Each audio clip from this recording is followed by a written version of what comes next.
Olá e bem-vindos.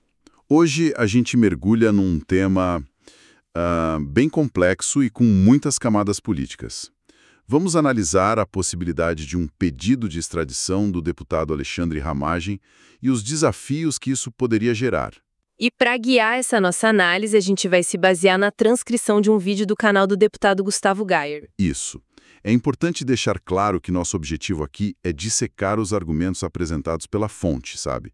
Entender a linha de raciocínio. Exatamente, não é validar, mas sim entender como a fonte constrói essa narrativa de que o caso Ramagem é, na verdade, um grande teste para a imagem da justiça brasileira no cenário internacional. E esse ponto da imagem internacional é a pedra fundamental do argumento, né? Totalmente. O vídeo não trata o caso como um procedimento legal qualquer isolado. Ele é enquadrado como um momento decisivo. Um divisor de águas, talvez. Isso. Um evento que poderia ou solidificar ou abalar de vez a credibilidade do judiciário brasileiro lá fora. A premissa é: o mundo está de olho. Ok, então vamos lá. Se a premissa é essa, um teste de reputação, a fonte argumenta que a justiça brasileira já chega nesse teste com um certo descrédito. Sim, esse é o ponto de partida. O vídeo usa uma expressão de impacto para descrever como o STF seria visto lá fora. A tal da ditadura da toga. Exatamente. É um termo forte que já posiciona o STF não como um órgão jurídico, mas como um ator político que estaria extrapolando seus poderes. E para sustentar essa ideia, a fonte não começa falando do Ramagem. Não. Ela primeiro constrói um cenário, cria uma narrativa de precedentes, de que isso já vem acontecendo. Que casos são usados para construir essa narrativa? É uma sequência, sabe? A fonte alinha 3 casos específicos para tentar mostrar um padrão. Um padrão de que a justiça brasileira estaria sendo desautorizada internacionalmente. Isso, a intenção é essa. O primeiro caso citado é o de Oswaldo Eustáquio. Certo. O que o vídeo diz sobre ele? Que a Espanha negou a extradição. E o ponto que a fonte martela é o motivo. A justiça espanhola teria entendido o caso como perseguição política. Ok, primeiro precedente. E o segundo? O segundo é Eduardo Tagliaferro, na Itália. A fonte diz que o processo ainda está rolando, mas que a expectativa lá dentro é de que o resultado seja o mesmo. Outra negativa pela mesma razão de perseguição política. Pois é. E aí vem o terceiro caso que parece ser o pilar de tudo. Alan dos Santos nos Estados Unidos. Exato. A fonte dá um peso enorme a esse caso. O argumento é que os Estados Unidos, uma maior democracia do mundo, não concederam a extradição. E o vídeo ainda faz questão de frisar um detalhe sobre isso. Sim, e é um detalhe crucial para o argumento. A decisão foi mantida durante o governo Biden, um democrata. O que na retórica do vídeo sugere que não foi uma decisão ideológica. Exatamente. A ideia que a fonte quer passar é que foi uma análise técnica, legal, que concluiu que havia, sim, contornos de perseguição política. Entendi. Então, com esse pano de fundo montado, a análise finalmente chega no caso do Alexandre Ramagem. Como a situação dele é descrita? A narrativa começa com um evento bem específico, a ida do Ramagem com a família para os Estados Unidos, logo depois de uma operação de busca e apreensão, e a descrição dessa operação é bem... carregada, né? Muito. A fonte usa a palavra tortura para descrever a ação contra a esposa e as filhas dele. Um termo fortíssimo. Pesado. E a fonte foca em detalhes como a apreensão do celular da filha para humanizar o Ramagem e pintar a ação como desproporcional desde o início. A partir daí, a fonte detalha como seria o processo de extradição. Isso. Explica que, por conta dos tratados, o Brasil, na figura do ministro Alexandre de Moraes, teria que enviar o processo inteiro para análise nos Estados Unidos. E o ponto-chave é que a justiça americana não é obrigada a aceitar. De jeito nenhum. Eles têm o poder e o dever de avaliar tudo. As acusações, as provas e, principalmente, a natureza do crime. E é nesse ponto, na análise americana, que o argumento da fonte se concentra. Tem uma reportagem que eles citam, né? Sim. E esse é um movimento retórico bem interessante. A fonte usa uma matéria da Malu Gaspar, da imprensa tradicional, para dar mais credibilidade à tese. O que a reportagem dizia? Que a própria Polícia Federal e a PGR, ou seja, a acusação, já previam internamente um caminho difícil para a extradição. E a fonte pega essa expressão. E a radicaliza. Diz que o caminho não é difícil, é impossível. E por que seria impossível? Qual é o grande obstáculo? O obstáculo, segundo a fonte, tem nome: crime político.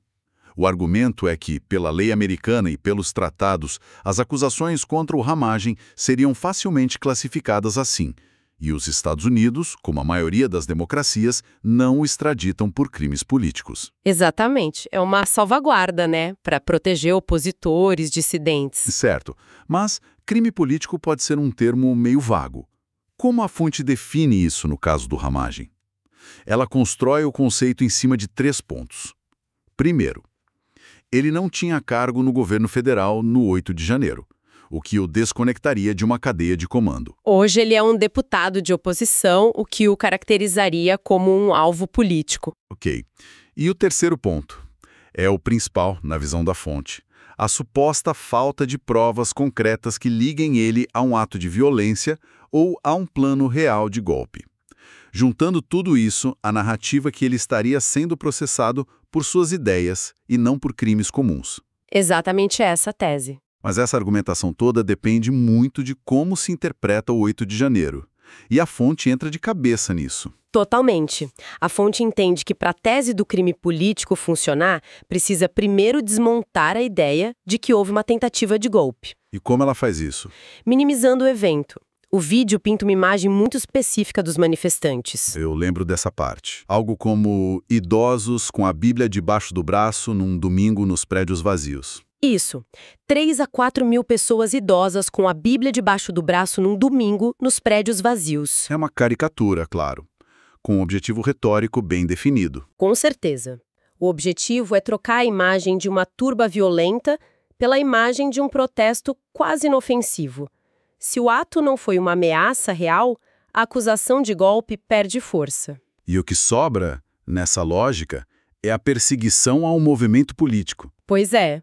E essa crítica vai além do 8 de janeiro. A fonte alega que há um padrão maior de criminalizar qualquer questionamento ao sistema eleitoral. Sim.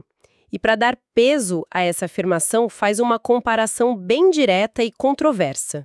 Com outros líderes da América do Sul. Isso. Cita nominalmente Nicolás Maduro, na Venezuela, e Gustavo Petro, na Colômbia, dizendo que eles usam a mesma retórica. A mensagem implícita é que a justiça americana jamais validaria uma premissa que, para a fonte, é típica de regimes autoritários. Exatamente. O que nos leva de volta ao papel dos Estados Unidos. A narrativa que a fonte constrói é a de que o terreno já estaria minado para o Brasil lá. Sim, o vídeo menciona críticas de políticos americanos como Donald Trump ao ministro Alexandre de Moraes e cita também uma lei específica. O Global Magnitsky Act. O que é isso exatamente? É uma lei americana bem poderosa. Permite que o governo dos Estados Unidos sancione estrangeiros por violações de direitos humanos ou corrupção. E a fonte alega que o ministro Moraes já teria sido sancionado por essa lei. Alega. É importante dizer que isso não é uma informação confirmada oficialmente, mas retoricamente é muito forte. Tenta posicionar o ministro como alguém já condenado no cenário internacional de direitos humanos. O que, na lógica da fonte, contaminaria qualquer pedido vindo dele. Exato. Mas e a questão partidária nos Estados Unidos? Uma troca de governo, de Biden para Trump, por exemplo, não mudaria esse cenário? A fonte argumenta que não, e, de novo, usa o caso do Alan dos Santos como prova. Ah, claro. Se ele não foi extraditado sob um governo democrata... A decisão seria técnica do sistema de justiça e não política da Casa Branca. A tese é que o resultado seria o mesmo, não importa quem seja o presidente. Com tudo isso posto, a fonte apresenta o que seria um dilema para o ministro Alexandre de Moraes. Um beco sem saída, na visão do vídeo. Quais seriam as opções? A primeira seria levar o pedido de extradição adiante, e nesse caso, o vídeo prevê um desfecho desastroso. Que seria a negativa da justiça americana. Isso. E o ministro seria, nas palavras da fonte, envergonhado e humilhado internacionalmente. Seria a prova final da tese de perseguição política. E qual seria a segunda opção? A segunda, que o autor do vídeo acha mais provável, é o ministro nem sequer fazer o pedido. O que também seria visto como uma derrota. Uma derrota, claro, seria uma admissão silenciosa de que as acusações são frágeis, de que não se sustentariam numa análise externa. Ou seja, na construção do vídeo, não tem saída boa. E para fechar o argumento, o vídeo ainda faz uma comparação final bem ácida. Sim, é uma hipérbole para causar impacto. Afirma que o Moraes estaria envergonhando o Brasil mais do que a COP30.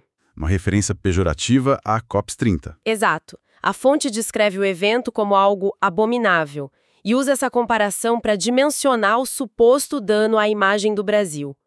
A ideia é fixar que seria algo de proporções históricas. Ok. Juntando as peças, então, fica muito claro que o caso Ramagem, na análise da fonte, é só um pretexto. É um estudo de caso. Para uma tese muito maior, a de que o STF perdeu legitimidade internacional. E os pilares são esses que a gente discutiu: os precedentes, a aposta no crime político e a desconstrução da narrativa do 8 de janeiro. Perfeito! A essência do argumento da fonte é que a disputa não é sobre fatos, mas sobre a narrativa em torno deles. A batalha não seria no processo, mas no Tribunal da Opinião Pública Internacional. Isso. O ponto crucial é essa suposta percepção que existiria até dentro da PF e da PGR de que a definição de crime usada aqui não passaria pelo crivo de outra democracia. E toda essa análise que a gente viu a partir da perspectiva dessa fonte nos deixa com uma reflexão final, né? Que vai além do caso. Sim, a fonte foca muito nessa interação entre os sistemas de justiça de países diferentes. Nesse diálogo ao conflito entre soberanias. Exato. E isso leva a uma questão mais ampla. No mundo tão polarizado, como esses sistemas legais conversam quando a própria definição de um crime como atentado contra a democracia não é universal? É uma ótima pergunta. O que acontece quando o que uma nação soberana vê como um crime contra o Estado, outra nação soberana pode ver como um ato puramente político? Essa tensão parece ser um dos grandes desafios do direito internacional hoje.